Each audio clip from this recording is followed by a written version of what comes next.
ಈ ಹರಿಪ್ರಸಾದ್ ಬಹಳ ವಿಭಿನ್ನ ಅಂತ ಅನ್ಸುತ್ತೆ. ಅವ್ರು ಕೆಲಸ ಮಾಡಿದ್ದೆ ಸರ್ಕಾರದಲ್ಲಿ ಕೆಲಸ ಮಾಡಿಲ್ಲ. ಹೌದು, ಅವರು ಪಕ್ಷದ ಸಂಘಟನೆಯಲ್ಲಿ ಕೆಲಸ ಮಾಡಿದ್ದಾರೆ. ಅವ್ರು ಯಾವಾಗಲೂ ಮಾತಾಡುವಾಗಲೂ ನೋಡಿ, ಮೊನ್ನೆ ಅವ್ರ ಫಸ್ಟ್ ಸ್ಟೇಟ್ಮೆಂಟ್ ಅದೇ ಅಲ್ಲ, ಅಧಿಕಾರಕ್ಕೆ ಹೋಗುವವರು ಅಲ್ಲಿ ಹೋಗಿ ಪಕ್ಷಕ್ಕೆ ಕಟ್ಟುವವರು ನನ್ನ ಜೊತೆ ಬನ್ನಿ ಅಂತ. ಹರಿಪ್ರಸಾದ್ಗೆ ಅದೊಂದಿದೆ. ಈ ಎಲ್ಲ ಕ್ವಾಲಿಟಿಗಳ ಜೊತೆಗೆ ಪಕ್ಷದ ಒಬ್ಬ ಸಾಮಾನ್ಯ ಕಾರ್ಯಕರ್ತನ ಜೊತೆ ಕೂಡ ಅವ್ರು ಕನೆಕ್ಟ್ ಆಗಬಲ್ಲರು. ಅವರು ಅದು ಅವರಿಗೆ ಇದೆ, ಆ ಶಕ್ತಿ ಇದೆ ಅವರಿಗೆ. ಈ ಎಲ್ಲ ಕಾಂಗ್ರೆಸ್ ಗುಂಡಾಗಳಂತ ಬರುವವರು ಹರಿಪ್ರಸಾದ್ ಬಗ್ಗೆ ಮಾತ್ರ ಒಳ್ಳೆ ಮಾತು. ನಾನು ಫಸ್ಟ್ ಹರಿಪ್ರಸಾದ್ ಬಗ್ಗೆ ಕುತೂಹಲ ಹುಟ್ಟಿದ್ದು ಲಂಕೇಶ್ ಪತ್ರಿಕೆಯಲ್ಲಿ ಅವರ ಬಗ್ಗೆ ಬರೆಯೋದು ಶುರು ಮಾಡಿದಾಗ. ಈಗ ಲೈಬ್ರರಿಯನ್ನು ಯಾರಾದರೂ ಇಟ್ಕೊಳ್ಬಹುದು, ಆಯ್ತಾ? ಲೈಬ್ರರಿಯಲ್ಲಿ ಇಟ್ಟ ಪುಸ್ತಕಗಳಲ್ಲಿ ಏನ್ ಹೇಳುತ್ತೆ ಅದನ್ನ ಪಬ್ಲಿಕ್ ಆಗಿ ಮಾತಾಡೋ ಧೈರ್ಯ ಇರಬೇಕು ಅಂತ ಹರಿಪ್ರಸಾದ್ ಅವರಿಗೆ ಇದೆ. ಧರ್ಮ ಏನು, ಕೋಮುವಾದ ಏನು ಎನ್ನುವುದನ್ನು ಅರ್ಥ ಮಾಡ್ಕೊಂಡ್ರೆ ನೀವು 100 ಪುಸ್ತಕ ಓದ್ಬೇಕಾಗಿಲ್ಲ ನನ್ನ ಪ್ರಕಾರ. ನಮ್ಮಲ್ಲಿ ಏನಾಗುತ್ತೆ ಅಂದ್ರೆ, ಈ ಸ್ವಾಭಿಮಾನಕ್ಕೂ ದುರಂಕಾರಕ್ಕೂ ಒಂದು ಸಣ್ಣ ಗೆರೆ ಇದೆ. ನಮಗೆ ಬೇಕಾದವರಾದ್ರೆ ಏನ್ ಸ್ವಾಭಿಮಾನಿ ಅವನು ಹೇಳ್ತಾರೆ, ನಮಗೆ ಬೇಡದವರಾದ್ರೆ ಅವ್ನು ದುರಂಕಾರಿ ಅಂತ ಹೇಳ್ತಾರೆ. ಒಂದು ಮಾತು ಹೇಳಿದ ಕೂಡಲೇ ಒಂದು ತರಂಗ ಆಯ್ತು. ಅಧಿಕಾರ ಇದ್ದವ್ರು ಅಲ್ಲಿಗೆ ಹೋಗಿ ಅಂತ ಹೇಳಿದಾಗ ಅದನ್ನು ವಿಶ್ಲೇಷಣೆ ಶುರುವಾಯ್ತು. ಅಂದ್ರೆ ಅಧಿಕಾರ ಅನುಭವಿಸ್ತಾನೆ ಇರಬೇಕು, ಸಂಘಟನೆ ಮಾಡ್ತವ್ರು ಸಂಘಟನೆ ಮಾಡ್ತಾನೆ ಇರಬೇಕು ಎನ್ನುವುದು ಒಂದು ಪ್ರಶ್ನೆ. ನಮಸ್ಕಾರ, ವಾರ್ತಾ ಭಾರತೀಯ ವೀಕ್ಷಕರಿಗೆ ಈ ವಿಶೇಷ ಸಂದರ್ಶನಕ್ಕೆ ಸ್ವಾಗತ. ನಾನು ಧರಣೀಶ್ ಬುಕ್ಕಿನಕೆರೆ. ಹಿರಿಯ ನಾಯಕ ಮುತ್ಸದಿ BK ಹರಿಪ್ರಸಾದ್ ಅವರು KPCC ಅಧ್ಯಕ್ಷರಾಗಿದ್ದಾರೆ. ಹಾಗಾಗಿ ಅವ್ರ ಬಗ್ಗೆ ಬಹಳ ನಿರೀಕ್ಷೆಗಳಿದ್ದಾವೆ. ಏನು ನಿರೀಕ್ಷೆಗಳಿದ್ದಾವೆ, ಯಾವ ಕಾರಣಕ್ಕೋಸ್ಕರ ನಿರೀಕ್ಷೆಗಳಿದ್ದಾವೆ, ಹರಿಪ್ರಸಾದ್ ಹೇಗೆ ಭಿನ್ನ, ವಿಶೇಷವಾಗಿ ಅವ್ರ ಬಗ್ಗೆ ನಿರೀಕ್ಷೆಗಳು ಉಟ್ಕೊಳ್ಳಿಕ್ಕೆ ಕಾರಣ ಏನು, ಈ ಎಲ್ಲದರ ಬಗ್ಗೆ ಮಾತಾಡಲಿಕ್ಕೆ ನಮ್ಮ ಜೊತೆಗೆ ಹಿರಿಯ ಪತ್ರಕರ್ತರಾದಂತಹ ದಿನೇಶ್ ಅಮೀನ್ಮಟ್ಟವ್ರು ಅವ್ರ ಜೊತೆ ಮಾತಾಡ್ತೀನಿ. ಅದಕ್ಕೂ ಮೊದಲು ನಾನು ನಿಮಗೆ ರಿಕ್ವೆಸ್ಟ್ ಮಾಡ್ತೀನಿ, ನೀವಿನ್ನೂ ವಾರ್ತಾ ಭಾರತಿಯನ್ನು ಸಬ್ಸ್ಕ್ರೈಬ್ ಮಾಡಿಲ್ಲ ಅಂದರೆ ದಯವಿಟ್ಟು ಸಬ್ಸ್ಕ್ರೈಬ್ ಮಾಡಿ, ಲೈಕ್ ಮಾಡಿ, ಶೇರ್ ಮಾಡಿ, ಬೆಲ್ ಬಟನನ್ನು ಪ್ರೆಸ್ ಮಾಡಿ. ಈಗ ಅಮೀನ್ಮಟ್ಟವ್ರ ಜೊತೆಗಿನ ಮಾತುಕತೆಯನ್ನು ಶುರು ಮಾಡ್ತೀನಿ. ಸರ್, ಕಾರ್ಯಕ್ರಮಕ್ಕೆ ಸ್ವಾಗತ. ಈಗ ಈ ಹರಿಪ್ರಸಾದ್ ಅವರು KPCC ಅಧ್ಯಕ್ಷ ಆದಮೇಲೆ ಒಂಥರ ಅಂದರೆ ಯಾವ ಕಾರಣಕ್ಕೆ ಅನ್ನೋದೇ ಒಂದು ಕುತೂಹಲ, ಬಟ್ ತುಂಬ ನಿರೀಕ್ಷೆಗಳಿದ್ದಾವೆ. ಬೇರೆಯವ್ರು ಯಾರೋ ಆಗಿದ್ದರೆ ಬಹುಶಃ ಇಷ್ಟು ನಿರೀಕ್ಷೆ ಇರ್ತಿರಲಿಲ್ಲ. ಯಾವ ಕಾರಣಕ್ಕೆ? ಅಲ್ಲ, ಯಾವ ಕಾರಣಕ್ಕಿಂತ ನನಗೇನು ಅಂಥ ಸೋರ್ಸ್ಗಳು ಯಾವುದೂ ಇಲ್ಲ. ಸಾಮಾನ್ಯವಾಗಿ ನಿಮ್ಮಲ್ಲಿ ಚರ್ಚೆ ಬರ್ತಾರೋ, ನನಗೆ ಆ ಸೋರ್ಸು ಅವ್ರ ಒಡನಾಟ ತಿಳಿದು ಬಂದಿದೆ, ದೆಹಲಿ ಮೂಲ, ಅದು ಅಂಥದ್ದು ಯಾವುದೂ ಇಲ್ಲ.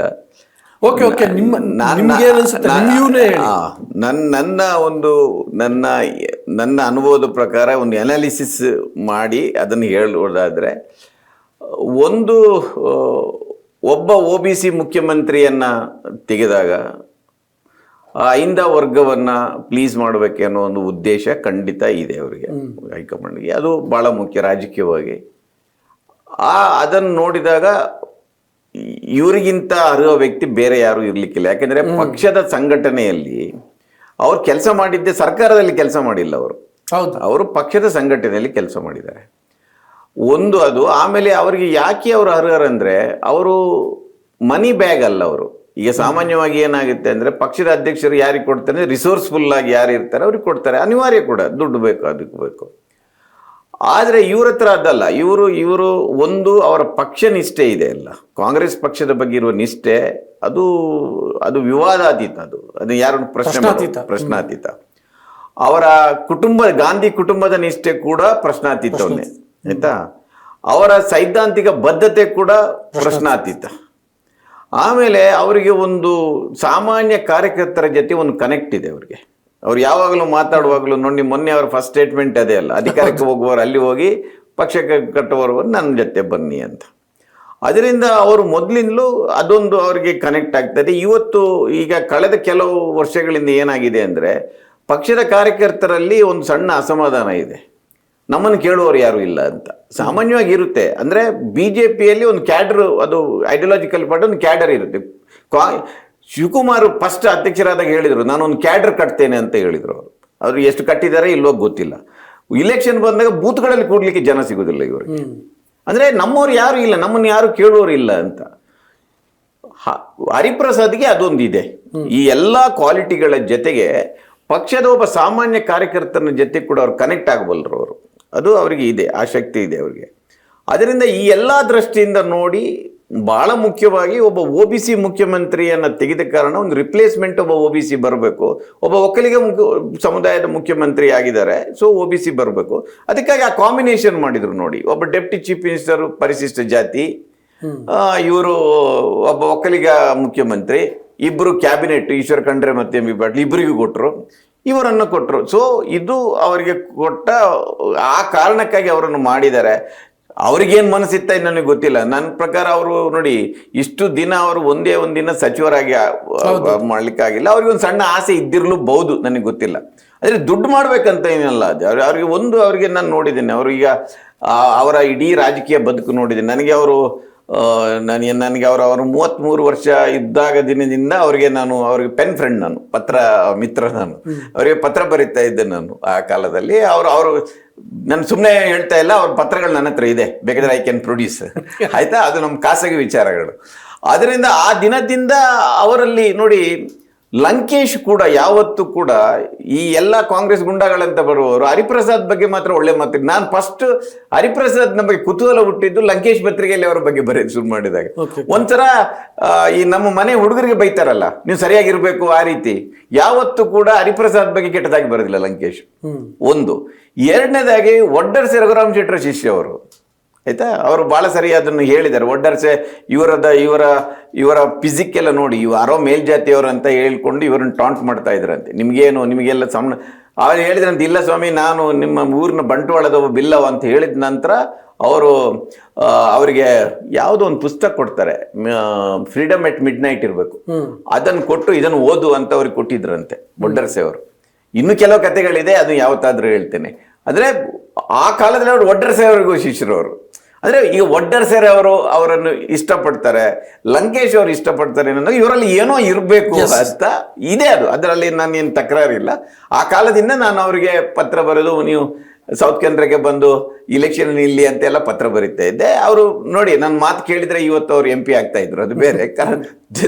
ನನಗೆ ದಕ್ಷಿಣ ಕನ್ನಡದಲ್ಲಿ ರಾಜಕೀಯ ಕೂಡ ಬೇರೆ ಇರ್ತಿತ್ತೇನ, ಇವರು ಪಕ್ಷದ ಸೇವೆಗಾಗಿ ಹೋದ್ರು. ಅದರಿಂದ ಈ ಕಾರಣಕ್ಕಾಗಿ ಅವರನ್ನು ತಂದ್ರು. ಅದೊಂದು ಒಳ್ಳೆ ಡೆವಲಪ್ಮೆಂಟ್ ಅದು ಅವರು ಮಾಡಿದ್ರಿಂದ. ಒಂದು ನೋಡಿ, ಕಾಂಗ್ರೆಸ್ ಪಕ್ಷ ಒಂದು ಐಡಿಯಾಲಜಿಕಲ್ ಪಾರ್ಟಿ ಅಲ್ಲ ನನ್ನ ಪ್ರಕಾರ. BJP ಅಂದರೆ ಐಡಿಯಾಲಜಿ ಬಗ್ಗೆ ಮಾತಾಡುವವರು ಕರ್ನಾಟಕದಲ್ಲಿ ನೀವು ಕೂಡ ಬಹಳ ಸರಿ ಅದನ್ನು ಬರೆದಿದ್ದೀರಿ, ಮಾತಾಡಿದಿರಿ. ಐಡಿಯಾಲಜಿ ಬಗ್ಗೆ ಮಾತಾಡುವವರು ಯಾರಿದ್ದಾರೆ?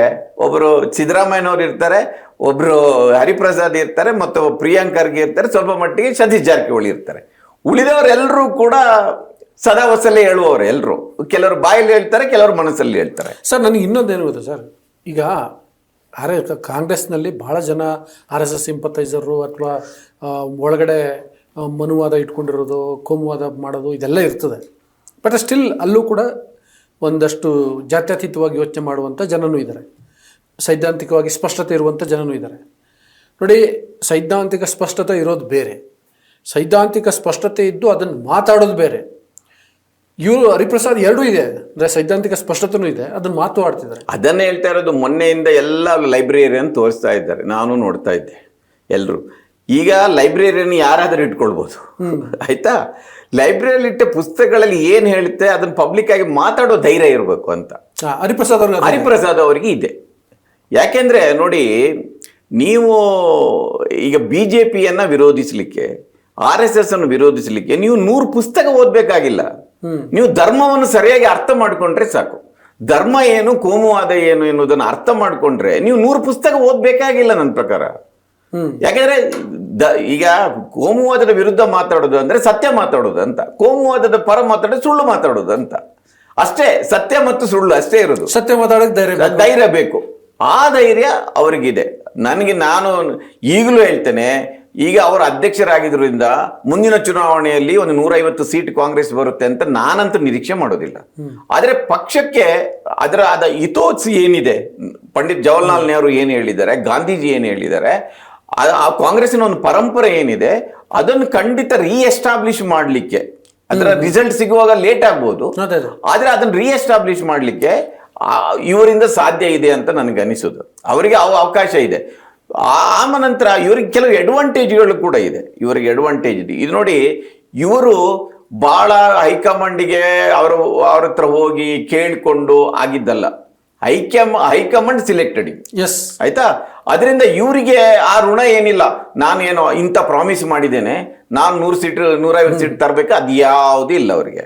ಅದರ ನಂತರ ಅವರಿಗೆ ಈಗ ಉಳಿದೆಲ್ಲರಿಗೂ ಹೈಕಮಾಂಡ್ಗೆ ಹೋಗಿ ದೊಡ್ಡ ಅವರಿಗೆ ಸೋನಿಯಾ ಗಾಂಧಿ ಅವರನ್ನಾಗಲಿ, ರಾಹುಲ್ ಗಾಂಧಿ ಆಗಲಿ, ಪ್ರಿಯಾಂಕ್ ಗಾಂಧಿ ಮೀಟ್ ಮಾಡಲಿಕ್ಕೆ ಅಲ್ಲಿ ಬಾಗಿಲು ಕಾಯ್ಬೇಕಾದ ಅಗತ್ಯ ಇಲ್ಲ. ಈ ಕ್ಯಾನ್ ಡೈರೆಕ್ಟ್ಲಿ ಕೂಡ ಅಂದ್ರೆ ಇವರ ನೋಡಿ. ಆಮೇಲೆ ಇನ್ನೊಂದು ಸರ್, ಕಾಂಗ್ರೆಸ್ನಲ್ಲಿ ಏನಾಗುತ್ತೆ, ಈ ಅಧ್ಯಕ್ಷರ ವಿರುದ್ಧ ಕೂಡ ದೂರುಗಳು ಹೋಗುತ್ತೆ. ಬಟ್ ಇವ್ರ ವಿರುದ್ಧ ದೂರ ಹೋಗ್ಲಿಕ್ಕೆ ಹೌದು ಅಲ್ಲಿ ಬ್ಲಾಕೇಜ್ಗಳು ಇದೆ. ಮತ್ತೆ ಹೈಕಮಾಂಡ್ಗೆ ಎಲ್ಲ ಗೊತ್ತಿದೆ. ಇವ್ರ ಬಗ್ಗೆ ಹೊಸದಾಗಿ ಕರ್ನಾಟಕದವ್ರು ಹೋಗಿ ಇರಲ್ಲ. ನಾನು ಇನ್ನೊಂದು ಹೇಳ್ತೇನೆ, ಹರಿಪ್ರಸಾದಿಗೆ ಹೇಗೆ ದೂರು, ಯಾಕಂದ್ರೆ ಒಂದೊಂದು ಕಾಲದಲ್ಲಿ ಅವರು ಅದನ್ನು ಮಾಡಿದವರು ಆಗಿರೋದ್ರಿಂದ ಕೆಲವು ಸಂದರ್ಭದಲ್ಲಿ ದೂರುಗಳು ಹೇಗೆ ಹೋಗುತ್ತೆ, ಹೇಗೆ ಮುಟ್ತಾರೆ, ಆ ಇಡೀ ಆಪರೇಷನ್ ಹೇಗೆ ವರ್ಕ್ ಆಗುತ್ತೆ ಅಂತ ಕರ್ನಾಟಕದಿಂದ ಮಾತ್ರ ಅಲ್ಲ, ಅವರೊಂದು 17-18 ರಾಜ್ಯಗಳ 19 ರಾಜ್ಯಗಳ ಉಸ್ತುವಾರಿಯಾಗಿ ನೋಡಿದಾರಲ್ಲ, ಅವ್ರಿಗೆ ಎಲ್ಲವೂ ಗೊತ್ತಿದೆ. ನನಗೆ ಬಹಳ ಅನಿಸೋದು, ನಾನು ಹರಿಪ್ರಸಾದ್ ಬಗ್ಗೆ ನನಗೆ ನೋಡಿ, ಈ ರಾಜಕಾರಣದಲ್ಲಿ ದುಡ್ಡು ಮಾಡಲಿಕ್ಕೆ ಬೇಕಾದಷ್ಟು ಅವಕಾಶ ಇದೆ. ಬಹುಶಃ ಹರಿಪ್ರಸಾದ್ ಇಷ್ಟು ಸಮಯ ರಾಷ್ಟ್ರ ರಾಜಕಾರಣದಲ್ಲಿದ್ದು, ಅದು ಬ್ಯಾಂಗ್ಳೂರಲ್ಲಿ ಅವರು ರಾಜಕಾರಣ ಮಾಡಿ ಹೋದವರಿಂದ ದುಡ್ಡು ಮಾಡಲಿಕ್ಕೆ, ನಾನು ಅವರನ್ನ ನೀವು ಬಹಳ ಮಂದಿಗೆ ಗೊತ್ತಿದೆ ಇಲ್ಲ ಗೊತ್ತಿಲ್ಲ, ಅವ್ರಿಗೆ ಗೊತ್ತಿದೆ, ಸೀತಾರಾಮ್ ಕೇಸರಿಯ ಬಹಳ ಪಟ್ಟ ಶಿಷ್ಯ ಅವರು. ಸೀತಾರಾಮ್ ಕೇಸರಿ ವಾಸ್ ಟ್ರೆಜರರ್ ಅರ್ಲಿಯರ್. ಈ ಇಲೆಕ್ಷನ್ಗೆ ದುಡ್ಡು ಹಂಚಲಿಕ್ಕೆ ಇಡೀ ಬೇರೆ ಬೇರೆ ರಾಜ್ಯಗಳಿಗೆ ಹೋಗ್ತಾ ಇದ್ದದ್ದು ಹರಿಪ್ರಸಾದ್. ನಾನು ಅವರನ್ನು ರಾಜಸ್ಥಾನದಲ್ಲಿ ನೋಡಿದ್ದೇನೆ, ಅವರನ್ನು ಬಿಹಾರದಲ್ಲಿ ನೋಡಿದ್ದೇನೆ, ಪಂಜಾಬ್ ಅಲ್ಲಿ ನೋಡಿದ್ದೇನೆ. ಇಷ್ಟು ದೊಡ್ಡ ಅಂದ್ರೆ ಪಾರ್ಟಿಯಿಂದ ಕ್ಯಾಂಡಿಡೇಟ್ಗಳಿಗೆ ದುಡ್ಡು ಕೊಡ್ತಾರಲ್ಲ, ಅಧಿಕೃತವಾಗಿ ಕೊಡುದು, ಅದನ್ನು ಆ ಜವಾಬ್ದಾರಿ ಅಂದ್ರೆ ಯಾಕೆ ಕೊಟ್ಟಿದ್ದಾರೆ ಅಂದ್ರೆ, ಅವ್ರು ಕೊಟ್ಟು ಮುಗಿಸಿದ ಮೇಲೆ ಐದರ ಪೈಸೆ ಲೆಕ್ಕ ತಗೊಂಡೋಗಿ ವಾಪಸ್ ಕೊಡ್ತಾ ಇದ್ರು ಅಂತ ಒಂದು ನಂಬಿಕೆ ಆ ಫ್ಯಾಮಿಲಿಗೂ ಇದೆ, ಅವರಿಗೂ ಇದೆ. ನಾನು ದೆಹಲಿಯಿದ್ದಾಗ ಸ್ವತಃ ನೋಡಿದ್ದೀನಿ ಹರಿಪ್ರಸಾದ್ ಅವ್ರ ಕಾರ್ನ ಅವ್ರು ಡ್ರೈವ್, ಆಲ್ಟೋ ಇತ್ತು ಅವ್ರ ಹತ್ರ. ಎಸ್ ಅಲ್ಲ, ಅವ್ರು ಡ್ರೈವ್ ಮಾಡ್ಕೊತಿದ್ರು. ಈಗ ಒಬ್ಬ ಕಾರ್ಪೊರೇಟರ್ ಆದವ್ ಕೂಡ ಅವ್ರ ಕಾರ್ ಡ್ರೈವ್ ಮಾಡ್ಕೊಳ್ಳ, ಡ್ರೈವರ್ ಇಟ್ಕೊಂಡು ಇಲ್ಲ. ಅದು ಆ ಸಮಯ ನೋಡಿ, ಬಹಳ ಇನ್ನೊಂದು ಹೇಳ್ತೇನೆ, ಅವರಲ್ಲಿ ಬಹಳ ಅವ್ರು ಮಾಡಿದ ಬಹಳ ಒಳ್ಳೆಯ ಕೆಲಸ ಏನಂದ್ರೆ, ಒಂದು ಇಮೇಜ್ ಅನ್ನು ಮಾಡ್ಕೊಂಡ್ರು, ಇಮೇಜ್ ಚೇಂಜ್ ಮಾಡ್ಕೊಂಡ್ರು. ಅದು ಸುಲಭ ಇಲ್ಲ ಅವರಿಗೆ. ಅವರು ಹೊಡೆಬಡಿ ರಾಜಕೀಯದಿಂದಲೇ ಬಂದವರು, ಅದರಿಂದಾಗಿ ಅವ್ರು ಮಾಡದ ಕೆಲಸದ ಆರೋಪ ಕೂಡ ಅವ್ರ ಮೇಲೆ ಬಂತು. ಯಾಕಂದ್ರೆ ಇವರಿಗೆ ಒಂದು ದೊಡ್ಡ ಬಾಡಿ ಇದೆ, ಎಲ್ಲಿ ಹೋದ್ರು ಲೀಡರ್ ಆಗಿ ಕಾಣಿಸ್ತಾರೆ, ಇವರನ್ನು ನೋಡಿದ್ರೆ ಒಡೆದಾಟ ಮಾಡುವರಂತ ಅನಿಸ್ತಾರೆ. ಬಟ್ ಬಹಳ ಆ ರೀತಿಯ ಒಡೆದಾಟದಲ್ಲಿ ಏನು ಇನ್ವಾಲ್ವ್ ಆಗಿಲ್ಲ. ಅವರ ಜೊತೆ ಎಲ್ಲ ಅವ್ರಿಗೆ ಶ್ರೀರಾಮ್ಪುರದಲ್ಲಿ ಬೆಳೆದವರಲ್ವಾ, ಅದರಿಂದ ಆ ಸಂಘ ಅವರ ಜೊತೆ ಇತ್ತು. ಅದರಿಂದ ಬಿಡಿಸ್ಕೊಂಡು ಇವತ್ತು ಅವರ ಲೈಬ್ರರಿಯನ್ನು ಶೋಕೇಸ್ ಮಾಡೋ ಮಟ್ಟಿಗೆ ಕರ್ನಾಟಕ ಕಾಣ್ತಾ ಇದೆಯಲ್ಲ, ಇದು ಕೇವಲ 1 ವರ್ಷ 2 ವರ್ಷದಲ್ಲಿ ಆಗಿದ್ದಲ್ಲ. ಓವರ್ ದಿ ಪೀರಿಯಡ್ ಅಧಿಕಾರದ ಕೇಂದ್ರದಲ್ಲಿ ಇದ್ದು ಕೂಡ ಅವರು ಅದನ್ನ ಆ ರೀತಿ ಕೆಟ್ಟು ಹೋಗದೆ ತಾನೊಬ್ಬ ಒಳ್ಳೆಯ ಮುತ್ಸದ್ದಿ ರಾಜಕಾರಣಿ ಆಗ್ಬೇಕಂತ ಅವ್ರು ಬಯಸಿ, ಅಂದ್ರೆ ಪ್ರಜ್ಞಾಪೂರ್ವಕವಾಗಿ ಮಾತ್ರ ಮಾಡ್ಲಿಕ್ಕೆ ಸಾಧ್ಯ ಇದೆ. ಈಗ ಬೇರೆಯವರು ಅದೊಂದು ತಪಸ್ಸನ್ನು ತರ ಮಾಡಿದ್ದಾರೆ, ಅದ್ರ ಬಗ್ಗೆ ಏನು ಡೌಟ್ ಇಲ್ಲ. ಅದು ಆ ಮಟ್ಟಿಗೆ ಒಳ್ಳೆ ಚಾಯ್ಸ್. ಇನ್ನೊಂದು ಅವರಿಗೆ ಒಂದು ಅಡ್ವಾಂಟೇಜ್ ಇದೆ ನೋಡಿ, ಅವರು ಇದ್ದಕ್ಕಿದ್ದಾಗೆ ಕರ್ನಾಟಕದಲ್ಲಿ ಒಂದು ಅಹಿಂದದ ನಾಯಕತ್ವದ ಸೀಟ್ ಖಾಲಿ ಆಗ್ತಾ ಇದೆ. ಹೌದು, ಆಯ್ತಾ. ಸಿದ್ದರಾಮಯ್ಯನವರು ನಿರ್ಗಮನ ಆಗ್ತಾ ಇದೆ. ಅವ್ರು ಇರ್ತಾರೆ ಮಾರ್ಗದರ್ಶಕ ಮಂಡಳಿಯಲ್ಲಿ, ಅವ್ರು ಇರ್ತಾರೆ. ಸೊ ಸಿದ್ದರಾಮಯ್ಯ ಏನಿರ್ತಾರೆ ಗೊತ್ತಿಲ್ಲ, you are telling second time. So ಮಾರ್ಗದರ್ಶಕ ಮಂಡಳಿಗೆ ಸಿದ್ದರಾಮಯ್ಯ ನೀವು ಸೇರಿಸ್ಬಿಟ್ಟಿದ್ದಾರೆ, ಮಾರ್ಗದರ್ಶಕ ಮಂಡಳಿಯಲ್ಲಿ ಇರ್ತಾರೆ ಅವರು. ಅದರಿಂದ ಆ ಅಹಿಂದದ ಒಂದು ಪ್ಲೇಸ್ ಇದೆ ಅಲ್ಲ. ಈಗ ಕಾಂಗ್ರೆಸ್ಸಿನ ವೋಟ್ ಬ್ಯಾಂಕ್ ಯಾವುದು? ಅಹಿಂದ ಅಲ್ವಾ. ಸೊ ಅದನ್ನು ಬಳಸ್ಕೊಂಡು, ಯಾಕಂದ್ರೆ ನಾನು ಮೊನ್ನೆ ಸೋಷಿಯಲ್ ಮೀಡಿಯಾದಲ್ಲಿ ನೋಡ್ತಾ ಇದ್ದೇನೆ, ಖಾದರ್ UT ಖಾದರ್ ಮಿನಿಸ್ಟರ್ ಆಗ್ಬೇಕಂತ ಹೇಳೋದಕ್ಕಿಂತ ಹೆಚ್ಚಾಗಿ ನಮಗೆ ಒಮ್ಮೆ ಹರಿಪ್ರಸಾದ್ ಮಿನಿಸ್ಟರ್ ಆಗ್ಬೇಕಂತ ಹೇಳಿದ ಮುಸ್ಲಿಂ ಹುಡುಗರು ಬಹಳ ಮಂದಿ ಹೇಳಿದ್ದನ್ನು ನೋಡಿದ್ದೇನೆ ನಾನು. ಇದು ಅದರಿಂದ ಅಹಿಂದದ ಒಂದು ದೊಡ್ಡ ವೋಟ್ ಬ್ಯಾಂಕ್ ಅನ್ನ ಮತ್ತೆ ಅದನ್ನು ಒಟ್ಟುಗೂಡಿಸುವ ತಾಕತ್ತು ಅವರಿಗಿದೆ. ಯಾಕಂದ್ರೆ ಇಲ್ಲೊಂದು ಅನ್ಸುತ್ತೆ ಏನು ಸರ್ ನೋಡಿ, ಅವರೇ ಹಿಂದುಳಿದವರು ಕನೆಕ್ಟ್ ಆಗ್ತಾರೆ, ಮತ್ತು ಅಲ್ಪಸಂಖ್ಯಾತರು ಇವ್ರ ಬಗ್ಗೆ ಬಹಳ ನಿರೀಕ್ಷೆಯನ್ನು ಇಟ್ಕೊಂಡಿದ್ದಾರೆ, ಅದರಿಂದ ಅವರು ಕೂಡ ಕನೆಕ್ಟ್ ಆಗ್ತಾರೆ. ಈ ದಲಿತ್ ಕಾಂಪೋನೆಂಟ್ ಬಗ್ಗೆ ಒಂದು ಸ್ವಲ್ಪ ಕಾನ್ಸಂಟ್ರೇಟ್ ಮಾಡ್ಬೇಕು. ಅದಕ್ಕೆ ಅವರಿಗೆ ಸತೀಶ್ ಜಾರಕಿಹೊಳಿ ಅವರಾಗಲಿ, ಪರಮೇಶ್ವರ್ ಅವರಾಗಲಿ, ದಟ್ ವಾಸ್ ಗುಡ್ ಮೂವ್ ಅನ್ಸುತ್ತೆ ಸರ್. ಅಂದ್ರೆ ಸತೀಶ್ ಜಾರಕಿಹೊಳಿ ಮನೆಗೆ ಇವರೇ ಹೋಗಿ ಭೇಟಿ ಮಾಡಿ, ಖಂಡಿತ ಅದನ್ನು ಮಾಡ್ಬೇಕು ಅವರು. ಅದು ನೋಡಿ, ಒಂದು ಏನ್ ಗೊತ್ತಾ, ನೀವು ಹರಿಪ್ರಸಾದ್ ನೋಡಿದ ಕೂಡಲೇ ಇವರು ಬಹಳ ದುರಂಕಾರಿ ತರ ಕಾಣುತ್ತೆ. ಅಂದ್ರೆ ಅವರ ಅದು ಇನ್ನು ಸಿದ್ದರಾಮಯ್ಯನವರ ಬಗ್ಗೆನೂ ಇದೆ. ನಮ್ಮಲ್ಲಿ ಏನಾಗುತ್ತೆ ಅಂದ್ರೆ, ಈ ಸ್ವಾಭಿಮಾನಕ್ಕೂ ದುರಂಕಾರಕ್ಕೂ ಒಂದು ಸಣ್ಣ ಗೆರೆ ಇದೆ. ನಮಗೆ ಬೇಕಾದವರಾದ್ರೆ ಏನ್ ಸ್ವಾಭಿಮಾನಿ ಅವನು ಹೇಳ್ತಾರೆ, ನಮಗೆ ಬೇಡದವರಾದ್ರೆ ಅವ್ನು ದುರಂಕಾರಿ ಅಂತ ಹೇಳ್ತಾರೆ. ಅಂದ್ರೆ ಇವರಿಗೆ ಯಾರಿಗೂ ಕೂಡ ತಲೆ ಬಗ್ಗಿಸಿ ಗೊತ್ತಿಲ್ಲ. ಅವ್ರು ಇರುದೇ ಹಂಗೇನೆ ಫಸ್ಟ್. ಆಮೇಲೆ ಅವರ ಸ್ವಭಾವತ ಕೂಡ ಯಾರಿಗೂ ತಲೆ ಬಗ್ಗಿಸಿ ಗೊತ್ತಿಲ್ಲ. ಅವ್ರಿಗೆ ತಲೆ ಬಗ್ಗಿಸಿದಂದ್ರೆ ಬಹುಶಃ ಗಾಂಧಿ ಫ್ಯಾಮಿಲಿಗೆ ಒಂದು ಬಿಟ್ರೆ ಅವ್ರು ಯಾವಾಗಲೂ ಅದನ್ನು ಹೇಳ್ತಾರೆ, ಬೇರೆ ಯಾರಿಗೂ ಅವರು ತಲೆ ಬಗ್ಗಿಸೋದಿಲ್ಲ. ಅದರಿಂದ ಅವರಿಗೆ ಆ ಅಡ್ವಾಂಟೇಜ್ ಲೀಡರ್ಶಿಪ್, ಅಹಿಂದದ ಒಂದು ಲೀಡರ್ಶಿಪ್ ತಗೊಳ್ಳಿಕ್ಕೆ ಅವರಿಗೆ ಚಾನ್ಸ್ ಇದೆ. ಅದರಿಂದ ಮೂಲಕ ಕಾಂಗ್ರೆಸ್ಸಿನ ಕೋರ್ ವೋಟ್ ಬ್ಯಾಂಕ್ ಏನಿದೆ ಅದನ್ನು ಮತ್ತೆ ಒಟ್ಟು ಮಾಡುವ ಒಂದು ಅವಕಾಶ ಇದೆ. ಅದರಿಂದ ಅವರಿಗೆ ಪೂರ್ಣ ಸ್ವಾತಂತ್ರ್ಯ ಕೊಟ್ಟರೆ, ನಾನು ಹೇಳ್ತಾ ಇರೋದು ಈಗ ಅವರಿಗೆ ಆ ಸ್ವಾತಂತ್ರ್ಯ ಕೊಟ್ಟರೆ, ಸ್ವಲ್ಪ ಅಧಿಕಾರನೂ ಕೊಟ್ಟರೆ, ಸ್ವಾತಂತ್ರ್ಯದ ಜೊತೆ ಸ್ವಲ್ಪ ಅಧಿಕಾರ ಕೊಟ್ಟರೆ, ಈಗ ನೋಡಿ ಆಫೀಸ್ ಬೇರರ್ಗಳನ್ನೆಲ್ಲ ಮಾಡಬೇಕು. ನೀವು MLA MP ಬಿಟ್ಟು ಅದು ಬೇರೆ, ಅದನ್ನು ಯಾರಾದರೂ ಮಾಡ್ಕೊಳ್ತಾರೆ. ಈಗ ಬ್ಲಾಕ್ ಕಾಂಗ್ರೆಸ್ ಇಂದ ಹಿಡಿದು ಡಿಸ್ಟ್ರಿಕ್ಟ್ ಕಾಂಗ್ರೆಸ್ಗಳಿಂದ ಹಿಡಿದು ಎಲ್ಲ ಎಂತೆಂಥವ್ರು ಬಂದು ಸೇರ್ಕೊಂಡಿದ್ದಾರೆ ಅದರಲ್ಲಿ. ಈಗ ಎಲ್ರಿಗೂ ಗೊತ್ತಿದೆ, ರಿಯಲ್ ಎಸ್ಟೇಟ್ ಇರುವವನು ಅವನು ವೈಟ್ ಶೂ ಹಾಕೊಂಡು ಬರ್ತಾನೆ, ಚೈನ್ ಹಾಕೊಂಡು ಬರ್ತಾನೆ, ಇಂಥವ್ರು ನನಗೆ ಗೊತ್ತಿದೆ. ನನಗೆ ಹೆಸರು ಹೇಳೋದಿಲ್ಲ. ಹರಿಪ್ರಸಾದ್ ಕೆಲವರಿಗೆ ಹೇಳಿದ್ದಾರೆ, ನೋಡಿ ನೀವು ರಾಹುಲ್ ಗಾಂಧಿನ ಮೀಟ್ ಮಾಡ್ಬೇಕಾದ್ರೆ ಮೊದಲು ನೀವು ಕೂದಲು ಕಟ್ ಮಾಡ್ಕೊಂಡು ಬನ್ನಿ, ಬಣ್ಣದ ಶರ್ಟ್ ಎಲ್ಲ ಹಾಕ್ಬೇಡಿ, ಬಿಳಿ ಬಟ್ಟೆ ಹಾಕೊಂಡು ಬನ್ನಿ, ಈ don't like this kind of attire ಅಂತ ಅವ್ರು ಹೇಳಿದ್ದಾರೆ. ನನಗೆ ಹೆಸರು ಹೇಳೋದಿಲ್ಲ, ನಮ್ಮ ಕರ್ನಾಟಕದಲ್ಲಿದ್ದ ಬಹಳ ಪ್ರಮುಖ ಕೆಲವು ಸಚಿವರಿಗೆ ಹೇಳಿದ್ದಾರೆ ಅವರು, ಈ ರೀತಿ ಕೂದಲು ಬಿಟ್ಕೊಂಡೆಲ್ಲ ಬರಬೇಡಿ ನೀವು, ಆಮೇಲೆ ಬಣ್ಣದ ಶರ್ಟ್ ಎಲ್ಲ ಹಾಕ್ಬೇಡಿ. ನಿಜವಾಗಿ ಅವ್ರಿಗೆ ಗೊತ್ತಿದೆ ಅದು ಅವ್ರಿಗೆ. ಅದರಿಂದಾಗಿ ಇವತ್ತು ಏನಾಗಿದೆ ಅಂದ್ರೆ, ಈಗ ಎಲ್ಲ ಡಿಸ್ಟ್ರಿಕ್ಟ್ ನಾವು ನೋಡ್ತಾ ಇದ್ದೇವೆ, ಕಾಂಗ್ರೆಸ್ನಲ್ಲಿ ಯಾರ ಕೈಯಲ್ಲಿ ಇಂಥ ಲೀಡರ್ಶಿಪ್, ಲೋಕಲ್ ಲೆವೆಲಲ್ಲಿ ಎಲ್ಲ ಈ ರಿಯಲ್ ಎಸ್ಟೇಟ್ನವರು, ಬೇರೆ ಬೇರೆ ಅಡ್ಡ ದಂಧೆ ಮಾಡುವವರು, ಇಂಥವರೆಲ್ಲ ಬಂದು ಬಿಟ್ಟಿದ್ದಾರೆ. ಅಲ್ಲ ಸರ್, ಈಗ ಇಷ್ಟೆಲ್ಲ ಹೇಳ್ತಿರೋದ್ರಿಂದ ಅನಿಸುತ್ತೆ, ಈಗ ಆಕ್ಚುಲಿ ಕಾಂಗ್ರೆಸ್ ಒಂಚೂರು ಚೇಂಜ್ ಆಗ್ಬೇಕಾಗಿತ್ತು, ಅನಿವಾರ್ಯತೆ ಇತ್ತು, ಆಗ್ಬೇಕು. ಸೊ ಹರಿಪ್ರಸಾದ್ ಅದನ್ನ ಬಹಳ ಸಮರ್ಥವಾಗಿ ನಿಭಾಯಿಸ್ತಾರ. ನೋಡಿ, ಆ ಚಾಲೆಂಜ್ಗಳ ಬಗ್ಗೆ ಅವ್ರು ಮಾತಾಡುವ. ಇವತ್ತು ಏನಾಗಿದೆ ಅಂದ್ರೆ, ಕರ್ನಾಟಕದಲ್ಲಿ ಒಂದು 2-3 ಪವರ್ ಸೆಂಟರ್ಗಳು ಬಂದ್ಬಿಟ್ಟಿದೆ ಈಗ. ಆಯ್ತಾ, ನೀವು ಕ್ಯಾಬಿನೆಟ್ ನೋಡಿದ್ರು ಗೊತ್ತಾಗುತ್ತೆ. ಎಸ್, ಒಂದು ಸಿದ್ದರಾಮಯ್ಯನವರ ಒಂದು ಗುಂಪಿದೆ, ಮುಖ್ಯಮಂತ್ರಿ DK ಶಿವಕುಮಾರ್ ಒಂದು ಗುಂಪಿದೆ, ಇನ್ನೊಂದು ಮಲ್ಲಿಕಾರ್ಜುನ ಖರ್ಗೆ ಒಂದು ಗುಂಪಿದೆ, ಒಂದು DK ಇದೆ, ಒಂದು MK ಇದೆ, ಒಂದು SR ಇದೆ. ಈ ಅದರ ನಡುವೆ ಒಂದು BK ಬಂದುಬಿಟ್ಟಿದೆ ಈಗ. ಆಯ್ತಾ, ಈ ಮೂರು ಪವರ್ ಸೆಂಟರ್ ಅನ್ನ ಇವರು ಮ್ಯಾನೇಜ್ ಮಾಡಬೇಕು. ಇದು ಅವ್ರದ್ದು, ನನ್ನ ಪ್ರಕಾರ ಇದೊಂದು ದೊಡ್ಡ ಚಾಲೆಂಜ್ ಅವರದ್ದು. ಈ 3 power centre most powerful power ಸೆಂಟರ್ಗಳು. ಒಂದು ಡೆಲ್ಲಿಯಲ್ಲಿದೆ, ಒಂದು ಮನೆಯಲ್ಲಿ ಕೂತಿದೆ, ಅದು ಪವರ್ ಇದೆ ಅದರ ಹತ್ರ, ಇನ್ನೊಂದು ವಿಧಾನಸೌಧದ ಒಳಗಡೆ ಇದೆ. ಮನೆ ಸುಮ್ಮನೆ ಕೂತಿರೋದ್ರದೇ ಅಲ್ಲ, ಈಗ ಇವರಿಗೆ ದೊಡ್ಡ ಬಲ ಇರುವುದು ಅದೇ. ಈಗ ಆಫ್ ಲೇಟ್ ಇವರ ನಡುವೆ ನೋಡಿ, ಇದು ಎಲ್ಲವನ್ನು ಇಲ್ಲಿ ಹೇಳಲಿಕ್ಕೆ ಆಗುದಿಲ್ಲ, ಇವರ ನಡುವೆ ಒಂದು ಕೋಆರ್ಡಿನೇಷನ್ ಇರಲಿಲ್ಲ ಮೊದಲು. ನಾವು 2013ರಿಂದ ಆ ಪೀರಿಯಡ್ ಅಲ್ಲಿ ಇವರನ್ನು ಸೇರಿಸಲಿಕ್ಕೆ, ಐಂದದ 2 ನಾಯಕರನ್ನು ಸೇರಿಸಲಿಕ್ಕೆ ಬಹಳ ಪ್ರಯತ್ನ ಮಾಡಿದ್ದು. ಆ ರಾಮಚಂದ್ರಪ್ಪನವ್ರಿಗೆ ಗೊತ್ತಿದೆ ಅದೆಲ್ಲ, ಅದು ಆಗ್ಲಿಲ್ಲ.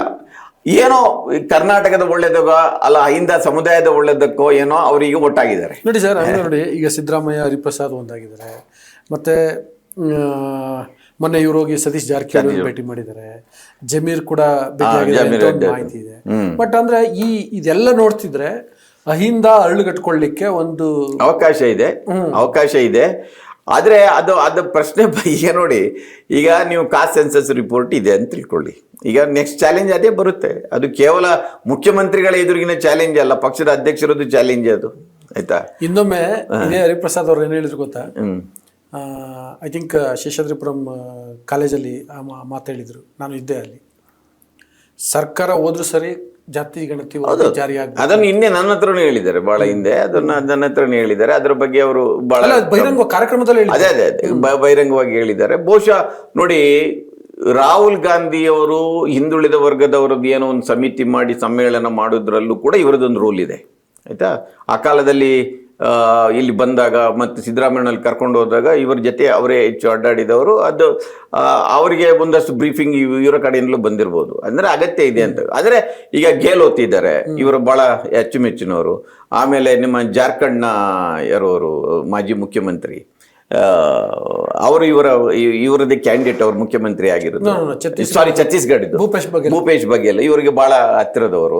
ಅದರಿಂದ ಬಹಳ ಮಂದಿ, ಈಗ ಪಂಜಾಬ್ನ ಅವರು SC ಆಗಿದ್ರಲ್ಲ ಹಿಂದೆ ಮುಖ್ಯಮಂತ್ರಿ, ಅವರು ಕೂಡ ಇವರಿಗೆ ಬೇಕಾದವರು.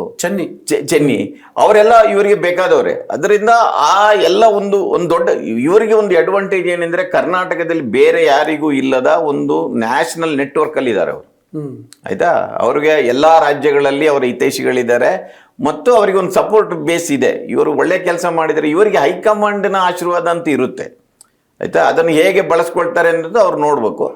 ಅಲ್ಲ, ಹೈಕಮಾಂಡ್ ಆಶೀರ್ವಾದ ಇದೆ, ಅಹಿಂದ ಕನೆಕ್ಟ್ ಇದೆ, ಕಾಂಗ್ರೆಸ್ ಪಾರ್ಟಿಯ ಕಾರ್ಯಕರ್ತರ ಕನೆಕ್ಟ್ ಇದೆ. ಅಂದ್ರೆ ಐ ಥಿಂಕ್ ಈ ಮೂರು ಬಹಳ ದೊಡ್ಡ ಅಡ್ವಾಂಟೇಜಸ್ಗಳು. ಅದೇ ಇದೆ. ಆದ್ರೆ ಪವರ್ ಸೆಂಟ್ ನೋಡಿ, ಮೇಲ್ನೋಟಕ್ಕೆ ಕರ್ನಾಟಕದ ರಾಜಕೀಯ ಬಹಳ ಶಾಂತವಾದ ತಿಳಿಕೊಳದ ತರ ಕಾಣುತ್ತೆ. ಆದ್ರೆ ಒಳಗಡೆ ಬಹಳಷ್ಟು ಸುನಾಮಿಗಳು ಇರುತ್ತೆ. ಅದನ್ನು ಮ್ಯಾನೇಜ್ ಮಾಡ್ಲಿಕ್ಕೆ ಸಾಧ್ಯ ಇಲ್ಲ ಅಂತಲ್ಲ, ಅವರು ಅದನ್ನು ಮ್ಯಾನೇಜ್ ಮಾಡಬೇಕು. ಈಗ ನೋಡಿ, ಮೊನ್ನೆ ಒಂದು ಮಾತು ಹೇಳಿದ ಕೂಡಲೇ ಒಂದು ತರಂಗ ಆಯ್ತು. ಅಧಿಕಾರ ಇದ್ದವರು ಅಲ್ಲಿಗೆ ಹೋಗಿ ಅಂತ ಹೇಳಿದಾಗ ಅದನ್ನು ವಿಶ್ಲೇಷಣೆ ಶುರುವಾಯ್ತು. ಅಂದ್ರೆ ಅಧಿಕಾರ ಅನುಭವಿಸ್ತಾನೆ ಇರಬೇಕು, ಸಂಘಟನೆ ಮಾಡ್ತಾನೆ ಇರಬೇಕು ಎನ್ನುವುದು ಒಂದು ಪ್ರಶ್ನೆ. ಆಕ್ಚುಲಿ ಹರಿಪ್ರಸಾದ್ ಅವರ ಶಕ್ತಿನೇ ಅದಲ್ಲ, ಅಂದ್ರೆ ಅದನ್ನು ಹೇಳ್ತಾರೆ ನೇರವಾಗಿ. ಅಲ್ಲ, ಆದ್ರೆ ಡೈಜೆಸ್ಟ್ ಮಾಡ್ಕೊಳ್ತಾರೆ. ಆದ್ರೆ ಇವತ್ತಿನ ಜನ ನೋಡಿ, ಬಿಜೆಪಿಯಲ್ಲಿ ಒಬ್ಬ ABP ನಲ್ಲಿ ಕೆಲಸ ಮಾಡಿದ ಹುಡುಗ, ಈಗ ಅನಂತ್ ಕುಮಾರ್ ABP ನಲ್ಲಿ ಕೆಲಸ ಮಾಡಿದವರು ಸೆಂಟ್ರಲ್ ಮಿನಿಸ್ಟರ್ ಆಗ್ತಾರೆ, ಆಯ್ತಾ. ಒಬ್ಬ ಪ್ರಹ್ಲಾದ್ ಜೋಶಿ ನಾನು ಧಾರವಾಡದಲ್ಲಿದ್ದಾಗ ಪ್ರೆಸ್ ನೋಟ್ ತಗೊಂಡು ಬರ್ತಾ ಇದ್ರು. ಇವತ್ತು ಅವರು ಸೆಂಟ್ರಲ್ ಮಿನಿಸ್ಟರ್, ಮುಖ್ಯಮಂತ್ರಿ ಸ್ಥಾನಕ್ಕೆ ಅವರ ಹೆಸರು ಕೇಳ್ತಾ ಬರ್ತಾ ಇದೆ. ಆದ್ರೆ ಅದರಲ್ಲಿ ಇದೆ ಒಬ್ಬ ಸಾಮಾನ್ಯ ಕ್ಯಾಡರ್. ಈಗ ಉದಾಹರಣೆಗೆ ನರೇಂದ್ರ ಮೋದಿನೇ ಅಲ್ಲಿ ಇದ್ದವರು ಆ ಮೆತ್ತರಕ್ಕೆ ಇರ್ತಾರೆ. ಅದರಿಂದ ಪಕ್ಷ ಕಟ್ಟುವವರೇ ಇರಬೇಕು, ಅಧಿಕಾರ ಅಲ್ಲ, ಏನು ಮಾಡದೇವರು ಅಲ್ಲೂ ಅಧಿಕಾರ ಬರ್ತಾರೆ. ತೇಜಸ್ವಿ ಆದಂತವ್ರು ಇದಾರೆ, ಪ್ರತಾಪ್ ಸಿಂಹ ಇದಾರೆ, ಬರ್ತಾರೆ. ವಿಜೇಂದ್ರ ಏನು ಅದೇ ತಂದೆ ಇದರಿಂದ ಅದರಿಂದ ಅಲ್ಲ, ನಾನು ಹೇಳೋದು ಪಕ್ಷದ ಕ್ಯಾಡರ್ಗಳಿಗೆ ಕೂಡ ಅವರು ಎಲ್ಲರೂ ಕೂಡ ನಿಸ್ವಾರ್ಥದಿಂದ ಪಕ್ಷ ಕಟ್ಟಲಿಕ್ಕೆ ಬರೋದಿಲ್ಲ. ಅವರಿಗೂ ಒಂದು ಅಧಿಕಾರದ ಆಸೆ ಇರುತ್ತೆ. ಅದರಿಂದ ಇವರ next challenge sir in that way ಈ ಹರಿಪ್ರಸಾದ್ ಬಹಳ ವಿಭಿನ್ನ ಅಂತ ಅನ್ಸುತ್ತೆ. ಈಗ ನೋಡಿ, ಫಾರ್ ಎಕ್ಸಾಂಪಲ್ ಹರಿಪ್ರಸಾದ್ ಅವ್ರಿಗೆ ಗೊತ್ತಿರಲಿಲ್ವಾ ನಾನು ಉಪರಾಷ್ಟ್ರಪತಿ ಚುನಾವಣೆಗೆ ಕಂಟೆಸ್ಟ್ ಮಾಡಿದ್ರೆ ಸೋಲ್ತೀನಿ ಅಂತ? ಗೊತ್ತಿತ್ತು. ಆದ್ರೂ ಪಕ್ಷ ಹೇಳಿದ್ರು, ಇಲ್ಲ ಅದು ಸ್ಪರ್ಧೆ ಮಾಡಿದ್ರು. 2019ರಲ್ಲಿ ಬೆಂಗಳೂರು ದಕ್ಷಿಣದಿಂದ ಸ್ಪರ್ಧೆ ಮಾಡಿದ್ರೆ ನಾನು ಸೋಲ್ತೀನಿ ಅಂತ ಗೊತ್ತಿರ್ಲಿಲ್ಲ. ಆದ್ರೆ ಪಕ್ಷ ಹೇಳಿದ ಮಾತನ್ನ ಮೀರ್ಬಾರ್ದು ಸ್ಪರ್ಧೆ ಮಾಡಿದ್ರು. ಹಂಗೆ ಪಕ್ಷಕ್ಕೋಸ್ಕರ ವೈಯಕ್ತಿಕವಾಗಿ ಸೋಲಿಕ್ಕೂ ಬಹುಶಃ ಕಾಂಗ್ರೆಸ್ ನಲ್ಲಿ ಹುಡುಕೋದು ಒಬ್ಬರೇ ಅಂತ ನನಗೆ. ಅವರು ಬ್ಯಾಂಗ್ಳೂರ್ ಸೆಂಟ್ರಲ್ ಮಾಡಿದ್ರೆ ನನ್ಗೆ ಸರಿಯಾಗಿ ಗೊತ್ತು. ಅವ್ರು ಹೈದರಾಬಾದ್ ಏರ್ಪೋರ್ಟ್ ಅಲ್ಲಿ ಇದ್ರಂತೆ. ಮೇಡಮ್ ಫೋನ್ ಮಾಡಿದ್ದಾರೆ, ಡೆಲ್ಲಿಗೆ ಹೊರಟಿದ್ರು ಇವರು. ಮೇಡಮ್ ಫೋನ್ ಮಾಡಿ ಹೋಗಿ ನಾಮಿನೇಷನ್ ಫೈಲ್ ಮಾಡಿ ಅಂತ ಹೇಳಿದ್ರೆ ಬಾಯಿ ಮುಚ್ಕೊಂಡು ಬಂದು ನಾಮಿನೇಷನ್ ಫೈಲ್ ಮಾಡಿದ್ರು.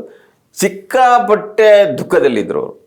ಅವ್ರಿಗೆ ಗೊತ್ತಿತ್ತು ನಾನು ಸೋಲ್ತೇನೆ ಅಂತ ಅಲ್ಲಿ ಬೆಂಗಳೂರು ಸೆಂಟ್ರಲ್ ಅಲ್ಲಿ. ಅದನ್ನೇ ತಯಾರಿ ಇರ್ಲಿಲ್ಲಲ್ಲ ಸೌತ್ ಅಲ್ಲಿ, ಬೆಂಗಳೂರು ಸೌತ್ ಅಲ್ಲಿ. ಅವ್ರಿಗೆ ಗೊತ್ತಿತ್ತು ನಾನು ಸೋಲ್ತೇನೆ ಅಂತ. ಅವ್ರು ಬಂದು ಒಂಥರ ಸ್ಟನ್ಡ್ ಆಗಿ ಕೂತಿದ್ರು. ಅದರ ನಂತರ ಕಂಟೆಸ್ಟ್ ಮಾಡಿದ್ರು. ಅದು ಆ ರೀತಿ ಇಡುವವರು ಯಾರು ಇಲ್ಲ ನೋಡಿ.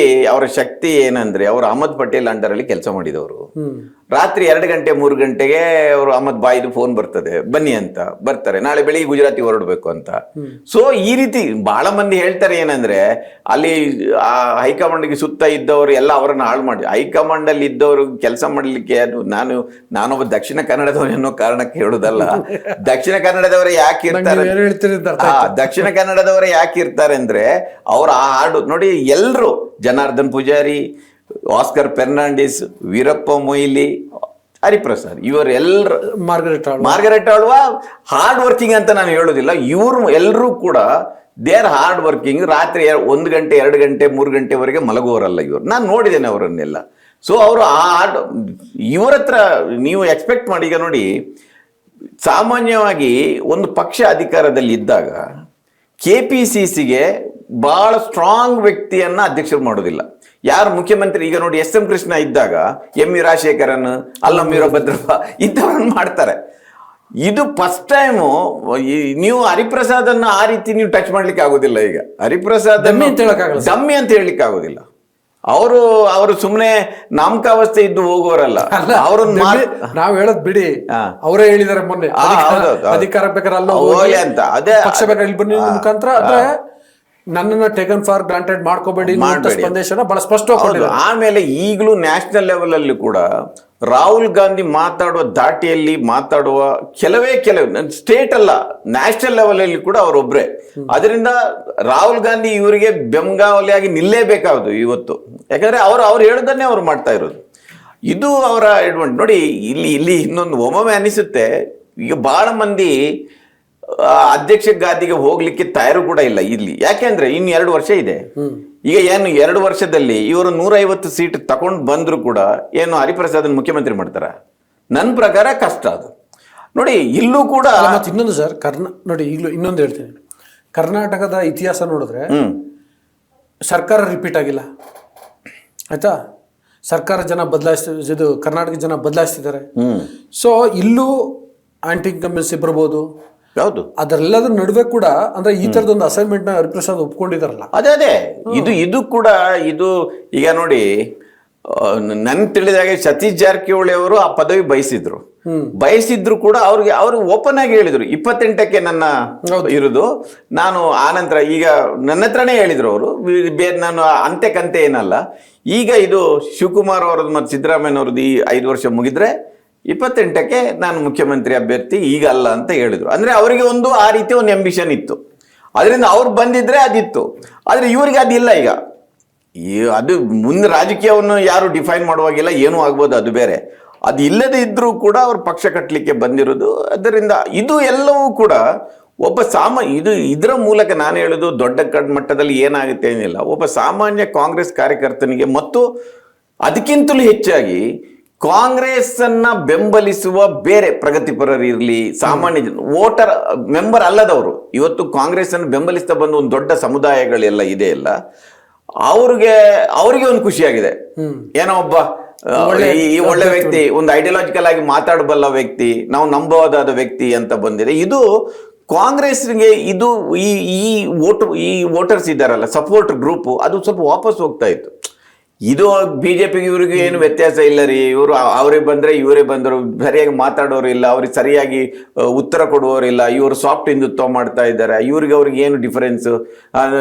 ಒಂದು ಯಾರೋ ಹೇಳಿದ್ದಿದೆಯಲ್ಲ, ಕಾಂಗ್ರೆಸ್ ಮತ್ತು ಬಿಜೆಪಿಗೆ ಇರೋ ಒಂದು ದನ ಮಾತ್ರ ಅಂತ. ಅಂದ್ರೆ ದನ ಒಂದು ಬಿಟ್ಟರೆ ಉಳಿದದ್ದೆಲ್ಲ ಒಂದು ಅವರು ಗೋಹತ್ಯೆ ಪರವಾಗಿದ್ದಾರೆ, ಇವರು ವಿರುದ್ಧ ಆಗಿದ್ದಾರೆ, ಅದು ಬಿಟ್ಟರೆ ಬೇರೆ ವ್ಯತ್ಯಾಸ ಇಲ್ಲ ಅನ್ನೋ ಪರಿಸ್ಥಿತಿಯಲ್ಲಿ ಇದ್ದಾಗ ಇವರು ಆಮೇಲೆ ಇವರು ಒಂದೇನಂದ್ರೆ ಕಳೆದ 5-6 ವರ್ಷಗಳಲ್ಲಿ ಪ್ರೂವ್ಡ್ ಕರ್ನಾಟಕದಲ್ಲಿ ಮೊದಲೆಲ್ಲ ಅವರು ಸೆಂಟ್ರಲ್ ಅಲ್ಲಿ ಇದ್ರು, ಇವರದ್ದು ಏನಂತ ಯಾವಾಗಲೊಮ್ಮೆ ಬರ್ತಾ ಇದ್ರು ಹೋಗ್ತಾ ಇದ್ರು, ಅದು ಗೊತ್ತಿರಲಿಲ್ಲ ಯಾರಿಗೂ. ಸೊ ಇವರು ಕಳೆದ 6 ವರ್ಷಗಳಲ್ಲಿ ಇವರ ಸಾರ್ವಜನಿಕ ನಡೆ ಮತ್ತು ನುಡಿಯನ್ನು ನೋಡಿ ಇವರ ಮೇಲೆ ಒಂದು ಭರವಸೆ ಇದೆ. ನಾನು ಹೇಳುದು ಕಾಂಗ್ರೆಸ್ಸಿಗೆ ಒಂದು ಹೊಸ ಸಪೋರ್ಟ್ ಗ್ರೂಪ್ ಬರಲಿಕ್ಕೆ ಕೂಡ, ಅಂದ್ರೆ ಅವ್ರು ಕಾಂಗ್ರೆಸ್ ಅಲ್ಲ, ಆದ್ರೆ ಬಿಜೆಪಿಯನ್ನು ಎದುರಿಸಲಿಕ್ಕೆ ನಮಗೆ ಕಾಂಗ್ರೆಸ್ ಬೇಕಂತ ಹೇಳುವ ಒಂದು ದೊಡ್ಡ ಗ್ರೂಪ್ ಇದೆ.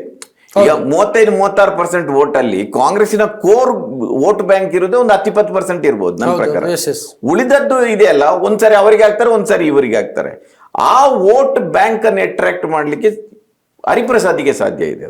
ಅದನ್ನ ರೀಚ್ ಮಾಡ್ಲಿಕ್ಕೆ ಸ್ವಲ್ಪ ಅವರು ಮುಕ್ತವಾಗಿ ಮಾತಾಡಬೇಕು, ಜನರ ಜೊತೆ ಸೇರ್ಬೇಕು.